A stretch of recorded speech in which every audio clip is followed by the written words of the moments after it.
말씀은 고린도전서 9장 24절에서 10장 13절까지입니다.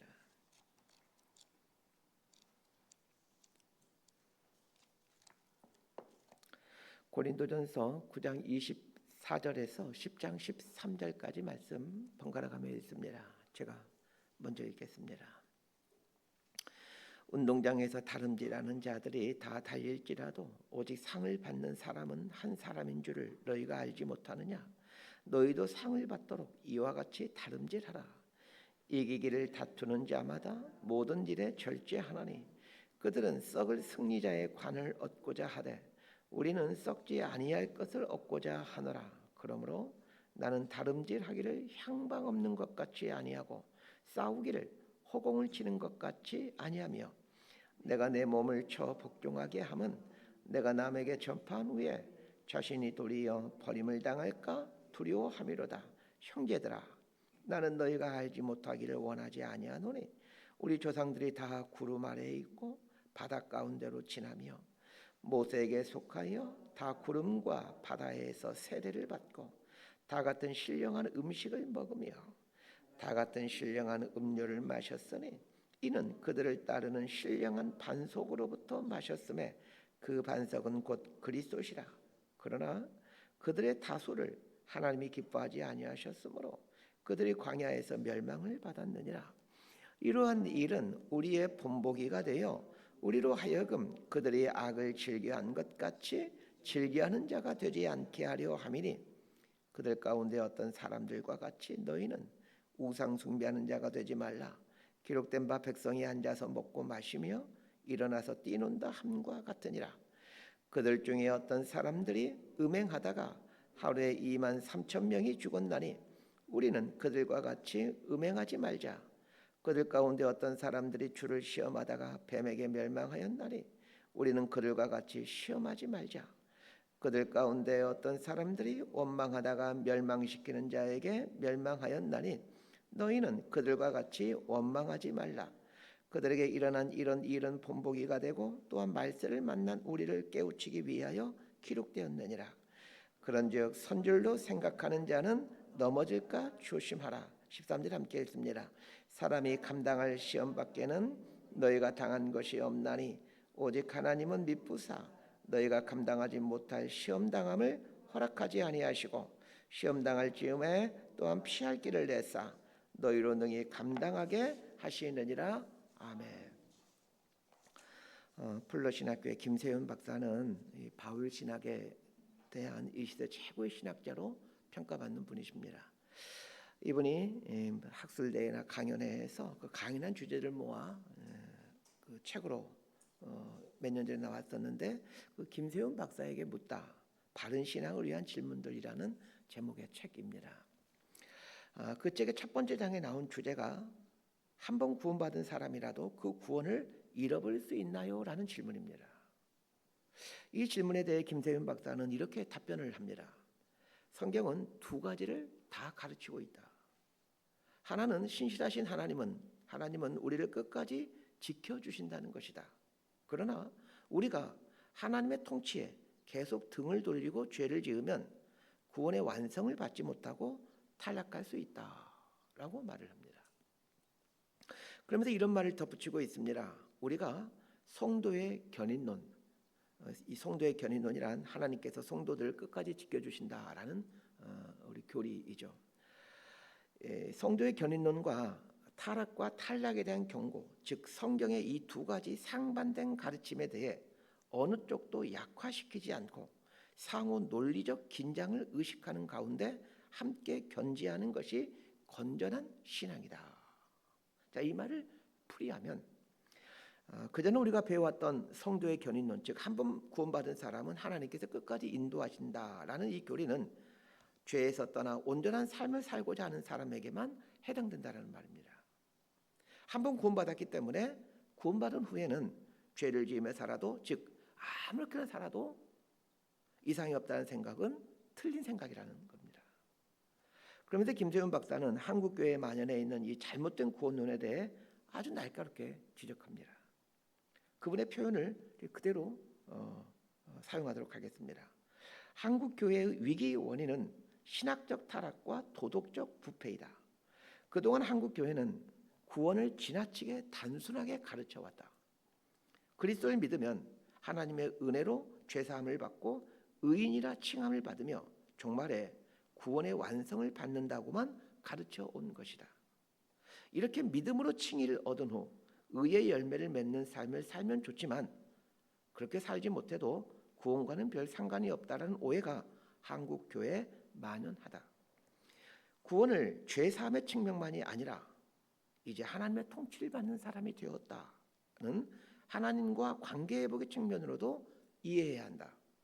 의인이 되어 하나님의 주권 아래에 들어왔으니 하나님의 통치를 받아야 한다는 의식을 갖고 살아야 한다. 김세현 박사님은 한국 교회가 타락하는 원인을 이 신학의 타락으로 보고 있습니다. 좀 더 구체적으로 말하면 구원에 대한 잘못된 가르침이 한국 교회와 성도들의 타락을 가져왔다라는 것입니다. 고린도 교회는 오늘날 한국 교회와 아주 비슷한 모양을 갖고 있는 교회입니다. 그래서 신학자들은 이구동성으로 하는 이야기가 오늘날 한국 교회와 고린도 교회는 너무나도 흡사하다는 것입니다. 오늘 본문에는 이 고린도 교인들의 방종을 다루고 있습니다. 방종이란 아무런 거리낌 없이 자기 마음대로 행동하는 것, 자기 마음대로 사는 것입니다. 이 그리스도인이라는 말에는 그리스도인이 살아내야 되는 삶의 규범을 포함하고 있습니다. 방종을 한다는 것은 그리스도인답게 살지 못한다는 것입니다. 오늘날 이 땅의 교회와 그리스도인들에게 대한 가장 적합한 지적이 있다면 교회답지 못하다는 것, 그리고 그리스도인답지 못하게 산다라는 것입니다. 고린도 교인들도 마찬가지였습니다. 교회답지 못하였고 또 그리스도인답지 못하였습니다. 우리 10장 1절부터 5절까지 말씀 함께 보도록 하겠습니다. 시작. 형제들아, 나는 너희가 알지 못하기를 원하지 아니하노니 우리 조상들이 다 구름 아래에 있고 바다 가운데 지나며 모세에게 속하여 다 구름과 바다에서 세례를 받고 다 같은 신령한 음식을 먹으며 다 같은 신령한 음료를 마셨으니 이는 그들을 따르는 신령한 반석으로부터 마셨음에 그 반석은 곧 그리스도시니라. 그러나 그들의 다수를 하나님이 기뻐하지 아니하셨으므로 그들의 광야에서 멸망을 받았느니라. 자, 1절에서 5절은 구약의 이스라엘 백성들에 대한 이야기입니다. 바울이 왜 고린도 교인들에게 구약의 이스라엘 백성들의 이야기를 하고 있는지 그 의도를 알아야 합니다.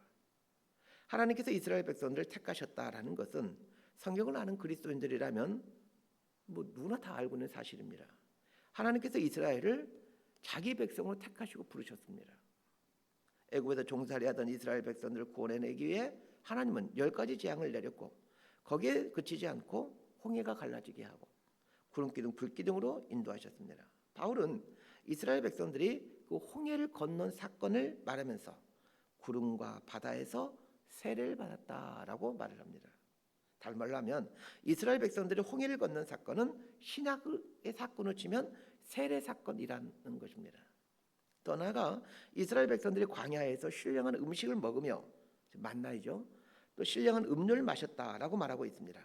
광야에서 만나를 먹은 것과 반석에서 나오는 물을 먹었던 사건을 설명하면서 신약적인 사건으로 그리스도의 몸과 피를 먹는 사건, 즉 성만찬 사건이라고 얘기를 합니다. 그러니까 정리하면 홍해 사건은 세례 사건이고 만나를 먹고 반석의 물을 먹는 사건은 성만찬 사건이라는 것입니다. 바울이 결론적으로 하고자 하는 말이 무엇입니까? 구약의 이스라엘 백성들이 세례받고 성만찬을 행하고 있음에도 광야에서 멸망하였다라는 것이 바울이 말하고자 하는 요지입니다. 그러면 구약의 이스라엘 백성들이 세례받고 성만찬을 했음에도 광야에서 멸망하였다라는 것을 말하는 이유가 무엇이겠습니까? 지금 고린도교회 성도들이 그렇다라는 것입니다. 고린도교회 성도들은 모두 세례를 받았습니다. 또한 매주 성만찬을 했습니다. 초대교회는 매주 성만찬을 했습니다. 그러나 이스라엘 백성들이 세례받고 성만찬을 했음에도 광야에서 멸망받은 것처럼 고린도교회 성도들도 이러할 수 있다는 것입니다. 바꿔 말하면 세례받았다고 그리고 성만찬에 참여하고 있다고 자기 마음대로 살아서는 안 된다는 것입니다. 만약 세례받고 성만찬의 삶을 살더라도 그리스도인답게 살지 못하면 그 옛날 구약의 이스라엘 백성들이 홍해를 건넌 사건, 즉 세례를 행하고 만나를 먹고 반석에서 나온 물을 먹는 사건, 즉 성만찬을 행했더라도 멸망했던 것처럼 신약의 그리스도인들이 세례받고 성만찬을 하며 살더라도 구원에서 멀어진 삶을 살 수가 있다라는 것입니다.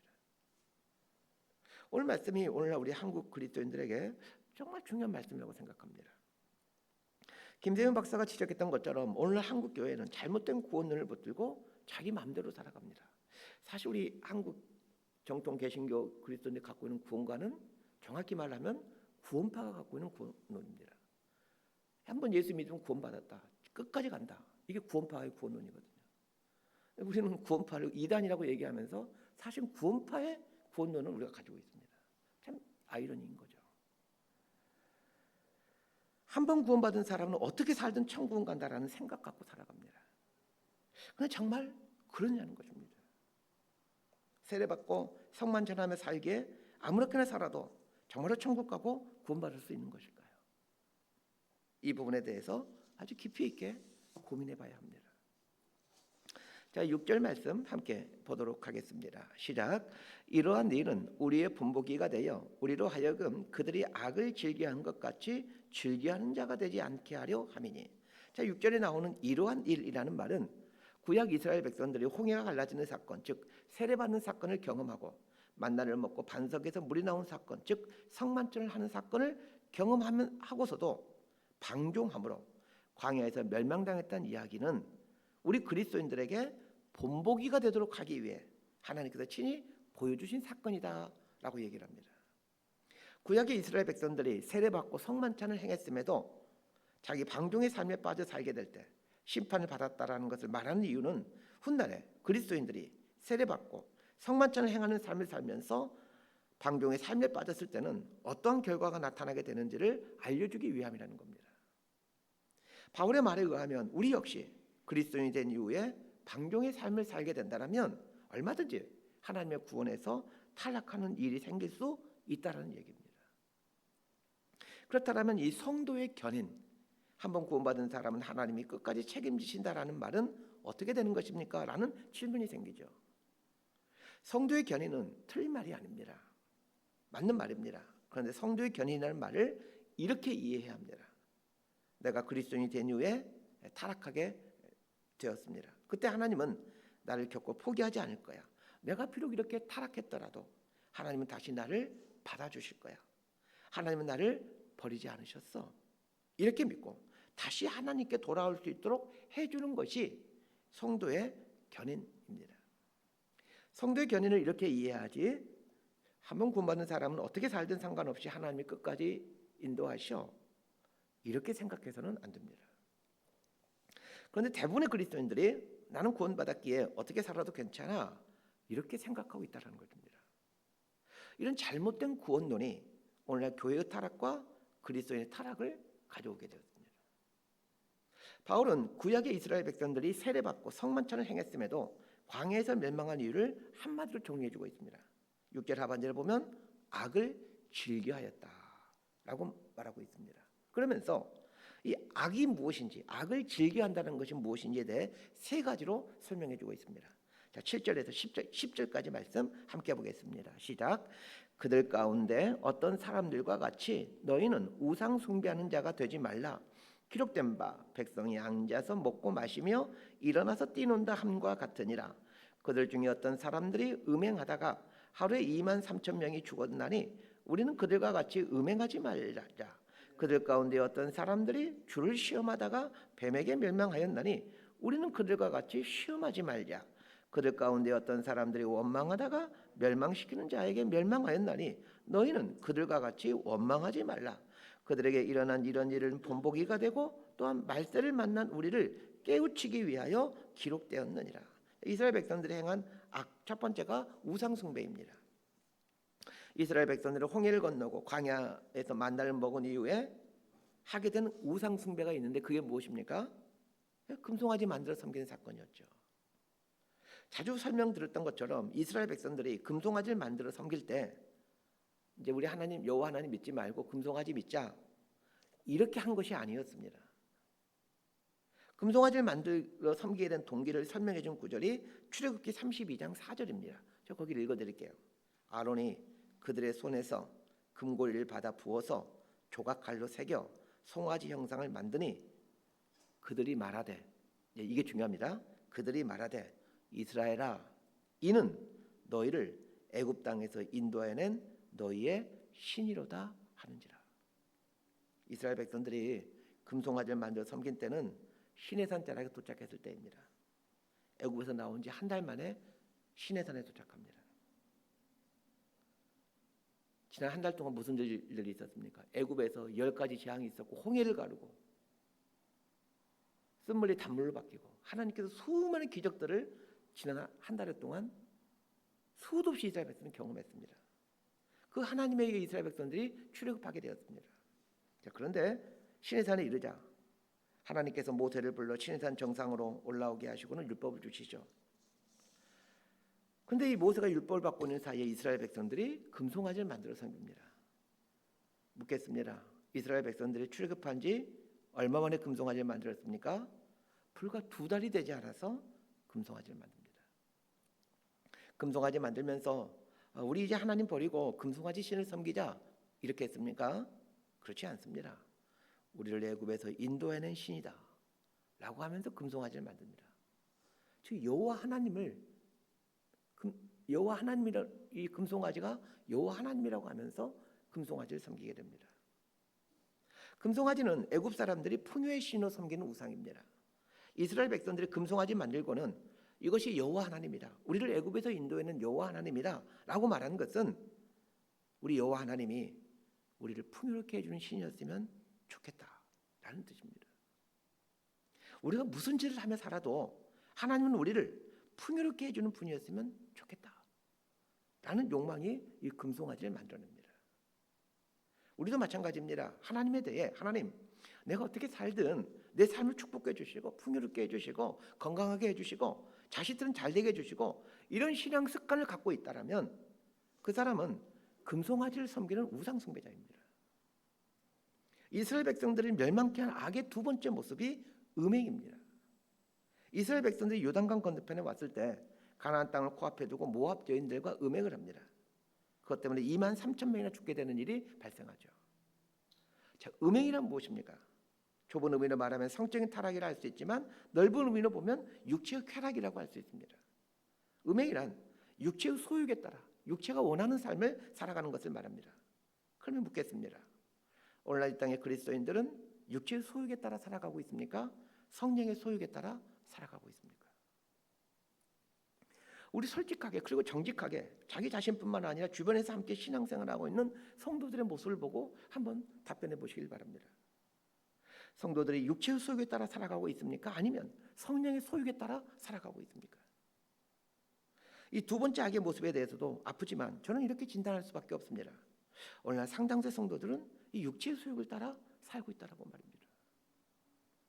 이스라엘 백성들을 멸망시킬 수밖에 없었던 악의 세 번째 모습이 하나님을 시험하는 것입니다. 바울의 말을 보면 이스라엘 백성들을 멸망에 이르게 한 구체적인 모습이 4가지인 것처럼 보여지지만 10절에 나오는 원망은 사실은 세 번째 악인 시험하는 것에 대한 설명입니다. 하나님을 시험한 것과 관련하여 이스라엘 백성에게 내린 벌이 뱀에게 물려 죽게 하는 것이었죠. 민수기 21장에 보면 이스라엘 백성들이 광야에서 뱀에게 물려 죽는 이야기가 나오는데 그 이유를 이렇게 설명하고 있습니다. 민수기 21장 4절에서 6절을 읽어드립니다. 백성이 호르산에서 출발하여 홍해 길을 따라 에돔 땅을 우회하려 하였다가 길로 말미암아 백성의 마음이 상하니라. 백성이 하나님과 모세를 향하여 원망하되 어찌하여 우리를 애굽에서 인도해 내어 이 광야에서 죽게 하는가? 이곳에는 먹을 것도 없고 물도 없도다. 우리 마음이 이 하찮은 음식을 싫어하노라 하며 여호와께서 불뱀들을 백성 중에 보내어 백성을 물게 하심으로 이스라엘 백성 중에 죽은 자가 많은지라. 하나님을 시험했다는 말을 하면서 그 구체적인 내용을 언급하는데 원망하는 것입니다. 이스라엘 백성들은 광야길이 힘들고 불편해서 마음이 상했습니다. 광야는 모든 것이 불편한 곳입니다. 그런데 여러분, 신앙생활은 광야 생활입니다. 그래서 신앙생활은 불편한 생활입니다.